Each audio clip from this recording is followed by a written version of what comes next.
जय माँ। Synthesis of योग से या योग समन्वय से बहुत सारी बातें हमारे मन में आती हैं। एक प्रश्न उठता है कि यदि भगवान को पाना ही लक्ष्य है तो सिंथेसिस की क्या आवश्यकता है। किसी भी पथ को हम पकड़ लें, उसके अंत में पहुंच जाए तो भगवान मिलेंगे। तो इसका एक बहुत सरल उत्तर है कि हाँ, हम भगवान के किसी एक एस्पेक्ट को टच कर सकते हैं, लेकिन भगवान की समग्रता को नहीं हम पा सकेंगे। और इस बात को गीता में भी श्री कृष्ण कहते हैं बड़े स्पष्ट रूप से कि समग्रम माम। बहुत रेयर वो योगी है जो मुझे समग्र रूप में जानता है।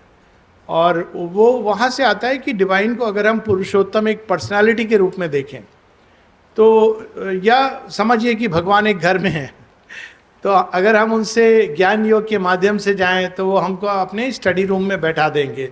वहाँ उनसे बहुत सारे हमारे वेद वेदांत पर चर्चा होगी और हम वो संतुष्ट होकर आ जाएंगे। और यदि हम उनके काम करने सेवक के रूप में हों तो बहुत जगह जाने को मिलेगा, ना केवल स्टडी रूम में बल्कि किचन में, जब वो सो रहे हैं, विश्राम कर रहे हैं तो भी सेवा करने को। तो हम उनसे एक अलग ढंग से कई लेवल्स पर जुड़ेंगे। हो सकता है कि हम ज्ञान योगी की तरह ग्रेट डिस्कशंस नहीं कर पाएँ, लेकिन हम उनसे बहुत सारे लेवल पर, एक सेवक केवल ये देख के कि भगवान क्या डिस्कशन कर रहे हैं, क्या ज्ञान योगी के साथ बहुत कुछ ज्ञान उसके अंदर आ जाएगा। चंपकलाल जी के बारे में हम सब जानते हैं। माता जी ने कहा था कि you don't speak what you are hearing, क्योंकि वो उनका ज्ञान कहाँ से अंदर से आया वो तो अलग बात है, वो तो है ही। किंतु वो माँ श्री अरविंद के जब डिस्कशंस होते थे, हर किसी के साधकों के ऊपर भी, उनकी कठिनाइयों के ऊपर, पत्रों के ऊपर चंपकलाल जी उपस्थित होते थे। तो माँ उनसे कहती हैं कि don't speak anything to anyone, क्योंकि अब वो सेवक क्या होता है ना, वो प्राइवी में चला जाता है। जो भी हो रहा है उनके जीवन में मास्टर के वो समझता है, और वो मास्टर को एक अलग ढंग से समझने लगता है, क्योंकि उसको ये पता होता है, उसकी थ्योरेटिकल नॉलेज नहीं है, प्रैक्टिकल हैंड्स ऑन एक्सपीरियंस है कि मास्टर को क्या पसंद आएगा किस समय। जैसे चंपकलाल जी एक जगह बताते हैं कि बहुत पहले आश्रम में माता जी आर्टिफिशियल फूल उनको नहीं पसंद होते थे। तो वो जब कोई उनको ला के देता था तो माँ उसको बहुत ऐसे साइड में रख देती थी। मतलब देख के उनको ऐसा लगता था कि she is not very fond of artificial flowers. लेकिन बहुत वर्षों बाद जब ये फूल बड़े सुंदर बनने लगे आज के समय तो माँ उनको अप्रिशिएट करने लगी। तो कहते हैं कि अगर मैं उस समय आश्रम से चला गया होता और कई वर्षों बाद या डिकेड्स बाद आया होता तो मुझे समझ नहीं आता कि माँ का ये चेंज क्यों है। तो ये भी एक बहुत बड़ा लेसन है। जो एक सेवक होता है वो उसके अंदर प्लास्टिसिटी डेवलप करती है, क्योंकि वो किसी फिक्स्ड फॉर्मेट में नहीं है। वो देख रहा है कि जैसे जैसे इवोल्यूशनरी नेसेसिटी है या डिवाइन की विल अनफोल्ड करती है, वैसे वैसे अडेप्ट करता है। और इस कारण चंपकलाल जी के जीवन की बात कर रहे हैं, कई लोगों को नहीं समझ में आता था कि चंपकलाल जी अचानक, आप देखिए कि 76 से उन्होंने जो बाहर जाना शुरू किया तो कहाँ कहाँ, उड़ीसा में भी बहुत बार आए। और आश्रम में बहुत से ऐसे लोग हैं जिनको ये लगता है बाहर जाना मतलब आपने कोई पाप कर दिया। अब ये डिफरेंस है, क्योंकि एक सेवक को पता है कि भगवान क्या चाहते हैं विल से वो जुड़ रहा है, डिवाइन विल से, और उससे उसको ज्ञान आ रहा है। और फिर एक होती है डिवाइन लवर एंड बिलवेड। तो जो प्यार के रास्ते से जुड़ते हैं वो तो जहाँ भी भगवान होंगे वहाँ होंगे, उनके डिस्कशन में भी साथ में रहेंगे, उनकी सेवा में भी वो हाथ बटाएंगे। लेकिन एक ऐसी चीज़ है, वो जो एक प्रेमी होता है वहाँ पहुँच जाता है जहाँ ना सेवक पहुँचता है ना ज्ञानी पहुँचता है। वो है भगवान के बेडरूम में, भगवान के बेड पर एक साथ। वो जब भगवान अपने स्वप्न बताएंगे तो किसको बताएंगे? जो प्रेम करते हैं उनको बताएंगे कि देखो कल के लिए मेरा ये प्लान है। वो ही becomes privy to the most intimate aspects of the divine. तो इस योग में ये नहीं कि ये ज्ञान योग या भक्ति योग या कर्म योग, ये एक समन्वय है। क्योंकि भगवान, जैसा कि हम लोग गीता में भी पढ़ते हैं और एंशिएंट इंडियन थॉट में है, वेदों में भी है कि भगवान वास्तव में केवल एक निर्वैयक्तिक चेतना नहीं है, ब्रह्म चेतना, उसके परे he is a divine personality. तो उसी प्रकार से योग समन्वय यानी हम भगवान के सब एस्पेक्ट से जुड़ते हैं, केवल एक एस्पेक्ट से नहीं, केवल दो एस्पेक्ट से नहीं, उनको समग्रता में। तो ये तो एक बात होगी। दूसरा है कि ठीक है, उससे ये हम लोगों के मन में भाव उठ सकता है, अच्छा ऐसा है तो थोड़ी देर हम लोग ज्ञान योग की प्रैक्टिस करें, ध्यान करें, थोड़ी देर हम लोग भक्ति करें और थोड़ी देर हम लोग भगवान की सेवा करें, तो योग समन्वय हो जाएगा। श्री अरविंद कहते हैं नहीं, ये खिचड़ी नहीं, वो कहते हैं कि इट इज इनडिस्क्रिमिनेट मिक्सिंग। और इसको मैं खिचड़ी के उदाहरण से लेता हूँ। खिचड़ी में और दाल चावल सब्जी अलग अलग खाने में क्या अंतर है, ये सब लोग जानते हैं। अब देखिए, दाल चावल सब्जी अलग अलग कुकिंग करके जब आप खाते हैं तो हो सकता है कि सब्जी में नमक ज़्यादा हो तो आपका सारा टेस्ट खराब हो जाएगा। हो सकता है कि आप सब्जी को अलग करेंगे, उसको अलग से ट्रीट करेंगे, हो सकता है कि सब्जी आपकी पसंद की ना हो या आपको उसमें रुचि ना हो। खिचड़ी क्या अंतर है, क्यों नहीं लोग अलग अलग दाल चावल सब्जी बनाते हैं, खिचड़ी क्यों बनाते हैं, बहुत लोग प्रेफर करते हैं। पता नहीं, जगन्नाथपुरी में शायद खिचड़ी बनती है। खिचड़ी बड़ी इंटरेस्टिंग चीज़ है। खिचड़ी में क्या है कि सब चीज़ एक साथ कुकिंग होती है, एक दूसरे के तत्व मिल रहे हैं, सब एक ही रंग में ढली हुई हैं।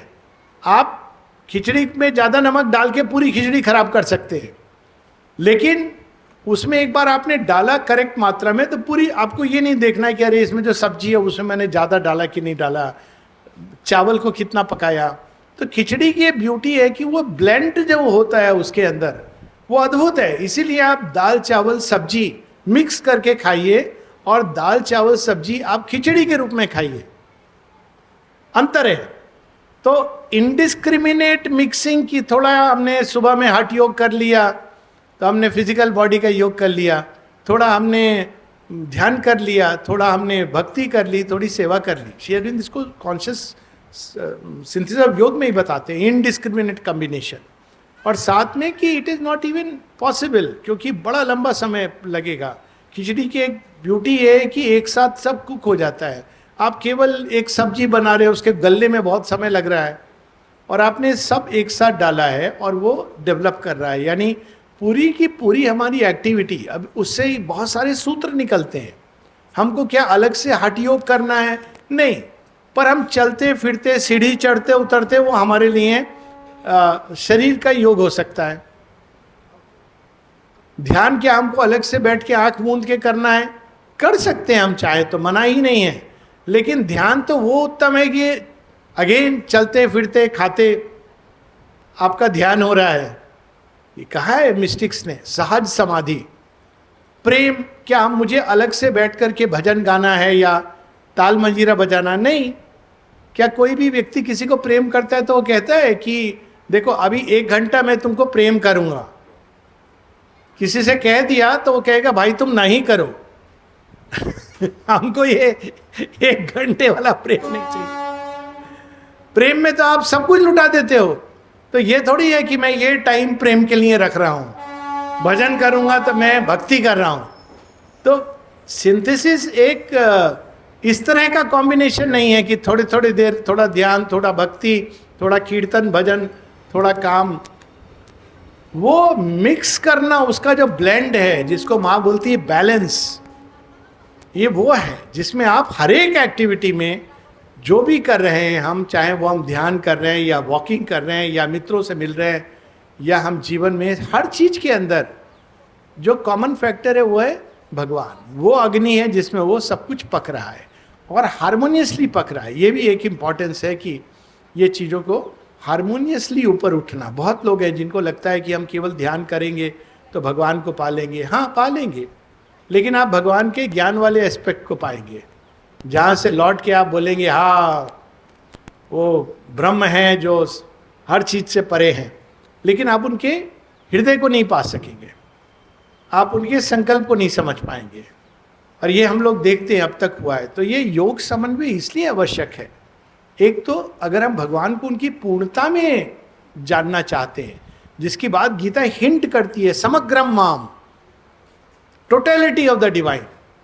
ये नहीं कि वो अहम निर्विकल्पो निराकार रूपो शिवोहम शिवोहम शिवोहम शिवोहम, बहुत अच्छी बात है, लेकिन ये जो कुछ है उसमें भी भगवान है।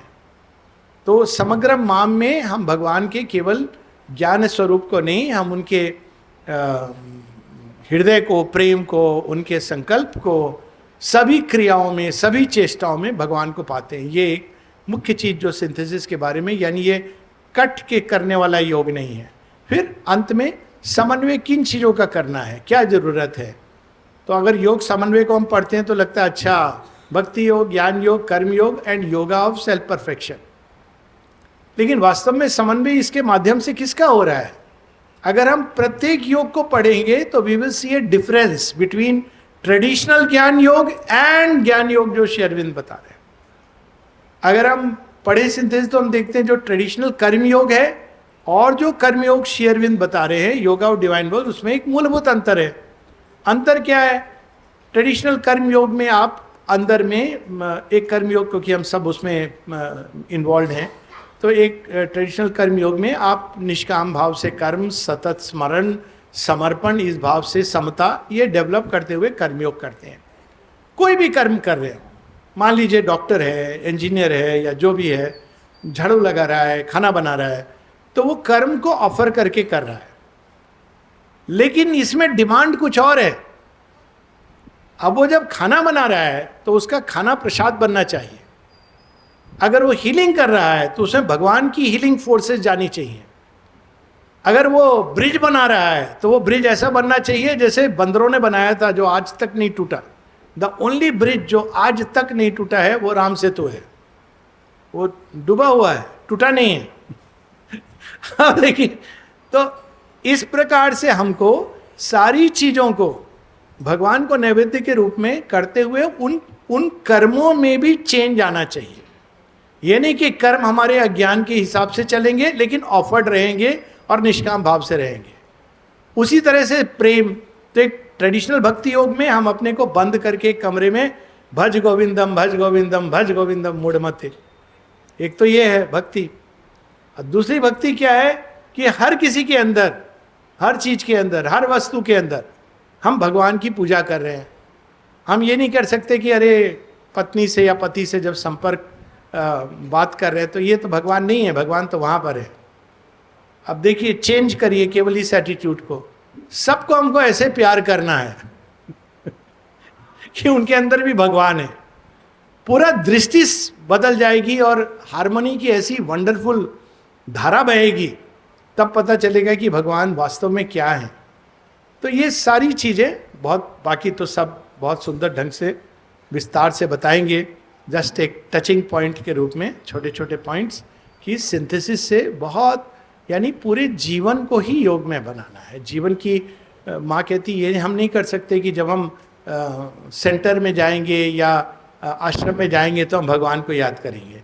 बाहर आके हम बोलेंगे अच्छा चलो यहाँ चाय पकौड़ा का दुकान कहाँ है, कह सकते हैं भूख लगी है तो, लेकिन हमको सारे जीवन को केवल 5 मिनट 10 मिनट आधा घंटा नहीं, जीवन की सब गतिविधियों में, सब भावों में, सर्व भावेन, सारी सीकिंग्स में जो कुछ भी जीवन में घटित हो रहा है उन सब में हमको भगवान को देखना है और भगवान को अभिव्यक्त करना है। केवल देखना काफी नहीं है, उनको अभिव्यक्त करना है। यानी रोज की हमारी कुकिंग ऐसी हो कि खाने वाला बोले आज तो प्रसाद बन गया। ये नहीं कि प्रसाद केवल जगन्नाथपुरी में मिलेगा। प्रसाद तो रोज हर एक भोजन जो बनता है जहाँ भी डिवोटी के घर में, वो प्रसाद होना चाहिए। That is the whole idea behind all life is yoga. जय माँ। Now we'll hear so many